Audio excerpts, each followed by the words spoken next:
मैं दिनेश कुमार और आप सुन रहे हैं लर्निंग सीरीज। सुनोगे नहीं तो जानोगे कैसे।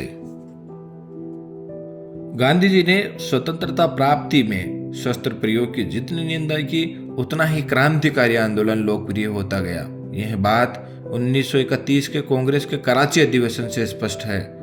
गांधी जी के कठोर विरोध के बावजूद भगत सिंह के उस साहस की प्रशंसा करते हुए एक प्रस्ताव पास किया गया जो उन्होंने 1929 में लेजिस्लेटिव असेंबली में बम फेंक कर दिखाया था। गांधी जी इस पराजय को भूले नहीं और कुछ मास पश्चात जब श्री गोगटे ने मुंबई के गवर्नर हॉटसन पर गोली चलाई तब उन्होंने अखिल भारतीय कांग्रेस कमेटी की बैठक में कहा कि हॉटसन पर गोली चलाने का मुख्य कारण वह प्रशंसा का प्रभाव है जो कराची में भगत सिंह के लिए पास किया गया था। गांधी जी के इस कथन का विरोध श्री सुभाष चंद्र बोस ने उसी बैठक में किया। इसी से गांधी जी उनको अपना विरोधी समझने लगे और ये समझ लिया कि यह सच्चा देशभक्त उसके किसी काम का नहीं है। भारत की स्वतंत्रता में क्रांतिकारी दल को सर्वाधिक श्रेय है।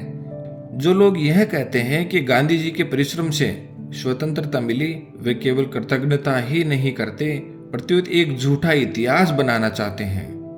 1895 के बाद स्वतंत्रता के युद्ध का सच्चा इतिहास उस समय तक नहीं लिखा जा सकेगा जब तक सत्ता गांधीवादियों के हाथ में है। तब तक देशभक्त नवयुवकों के महान कार्य को अंधकार में ही रखा जाएगा। परंतु यह बिल्कुल सत्य है कि उन्होंने बहुत ही प्रशंसनीय कार्य किया था। गांधी जी केवल उन्हीं का विरोध नहीं करते थे जो स्वतंत्रता प्राप्ति के लिए शस्त्र प्रयोग करना चाहते थे, बल्कि उन लोगों का भी कड़ा विरोध करते थे जिनके विचार गांधी के विचारों से भिन्न थे। गांधी जी की अप्रसन्नता के एक पात्र सुभाष चंद्र बोस भी थे। जहां तक मुझे पता है सुभाष चंद्र बोस 6 वर्षों तक जब देश से बाहर रहे तो गांधी जी ने उन पर प्रतिबंध का कोई विरोध नहीं किया। सुभाष चंद्र बोस अध्यक्ष पद पर रहते हुए गांधी जी की नीति पर नहीं चले। फिर भी सुभाष चंद्र बोस इतने लोकप्रिय हुए कि गांधी जी की इच्छा के विपरीत डॉक्टर पट्टाभी सीतारामैया के विरोध में प्रबल बहुमत से चुने गए और डॉक्टर पट्टाभी सीतारामैया के आंध्र से भी सुभाष को ही अधिक मत मिले। गांधी को इस बात का क्षोभ हुआ।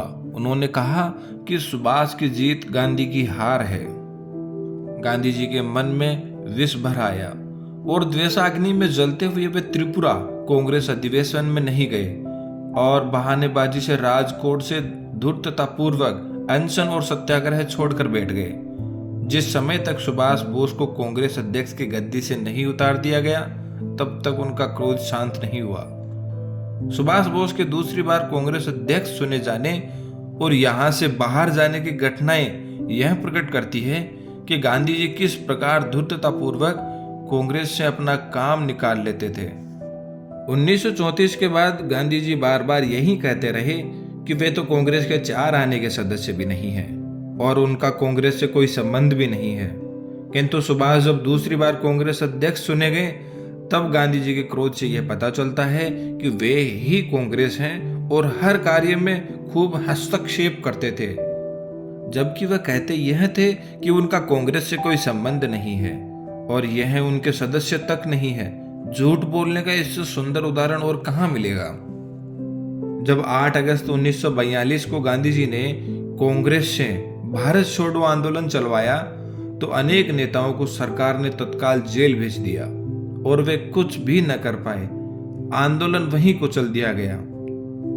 कांग्रेस में कुछ लोग ऐसे थे जो गुप्त रूप से काम करने लगे थे।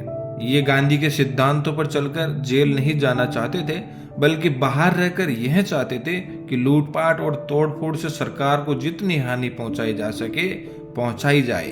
ये लोग शस्त्र प्रयोग करने को भी तैयार थे और अंग्रेजों का संहार भी उनके कार्यक्रम के बाहर नहीं था, क्योंकि गांधी ने कहा था करो या मरो, जिसका अर्थ इस दल ने लगाया कि जितनी बाधाएं सरकार के मार्ग में डाली जा सके डाली जाए।